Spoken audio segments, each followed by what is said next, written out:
Pertanyaan pamungkas saya Pak ini Pak, kalau boleh Bapak menyampaikan kepada pembaca kita, menyampaikan kepada penonton kita, apa poin penting yang ingin Bapak sampaikan? Barangkali gini, ya, kita ingin Indonesia lebih baik, ya, kita ingin Indonesia maju, rakyatnya bahagia, ya, pemerintahannya efektif, lalu tata kelola berjalan dengan baik, ya, kan kita ingin itu ya, semua. betul. Terus ketika kita mencari orang untuk melaksanakan itu, kok cuma lihat angka survei ya? Dan media hanya melihat angka survei. Lah kita ini ingin Indonesia lebih baik. Pertanyaannya, Indonesia lebih baik itu butuh orang yang seperti apa? Ya, ya, ya. Butuh orang dengan gagasan apa? Butuh orang dengan rekam jejak seperti apa? Butuh orang yang selama ini mengerjakan apa? Nah, kita ingin lebih baik. Ya, ya, ya. Tapi coba semua media-media mainstream kita ini diredusir. Jadi pertanyaannya tentang persentase. Ya, ya. Seseorang disebut sebagai potensial apa tidak tergantung angka surveinya saja kok.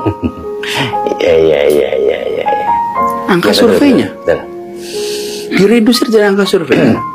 Seseorang dengan gagasan, dengan rekam jejak, dengan apapun, kalau angka surveinya itu kecil, dia tidak dimasukkan di dalam deretan orang potensial. Itu ya, Menurut Pak, saya ini reflektif nih. ya. Kenapa Republik ini didirikan dengan gagasan? Republik gagasan. Ketika kita memutuskan untuk menggunakan bahasa Indonesia sebagai bahasa persatuan, itu dengan voting. Ayo kita hitung jumlah banyak-banyak, terpilih bahasa Jawa, Mas. Soal begitu. Iya, orang Jawa lebih banyak, Pak. Iya, enggak tuh. Ya. Di musyawarah, kenapa gagasan? Kita ingin sebuah bangsa yang ada kesetaraan. Kita ingin sebuah bangsa yang punya daya rekat yang kuat oleh bahasa. Jadi sebuah republik yang didirikan dengan gagasan oleh semua orang yang berkumpul di BPUPKI itu orang intelektual semua.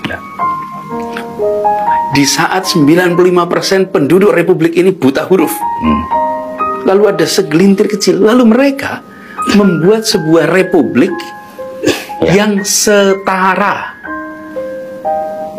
Bukan republik untuk satu golongan, bukan republik untuk golongan atas, golongan ningrat, tidak. Ya. Itu kenapa? Karena kita tempatkan gagasan, rekam jejak sebagai barang utama, bukan angka saja. Nah, saya mengajak, ini mumpung ada tribunnya sih, mari kita dorong agar percakapan 5 tahunan ini menjadi percakapan yang lebih substantif. Ya. Kenapa saya sampaikan itu? Karena kita ini dalam sebuah perjalanan menuju cita-cita republik. Kita berangkat sebagai bangsa yang 95% buta huruf. Sekelompok orang terdidik, kaum cendekiawan masa itu memutuskan merdeka. Ya. Lalu mereka menuliskan di dalam sebuah rangkaian pesan, narasi yang namanya pembukaan Undang-Undang Dasar 45. Ya, luar biasa. Itu dahsyat. Dia katakan itu untuk melindungi setiap tumpah darah, memajukan kesejahteraan umum, mencerdaskan kehidupan bangsa, terlibat ketertiban dunia, dan ujungnya meraih keadilan sosial bagi seluruh rakyat Indonesia. Itu kalimat penutupnya tuh. Ya. Jadi menurut saya sudah saatnya kita secara serius membicarakan Indonesia mau kemana, gagasan apa yang ditawarkan, rekam jejak apa yang dibawa. Karena kita berbicara tentang masa depan sebuah bangsa yang besar, sumber daya yang luar biasa banyak.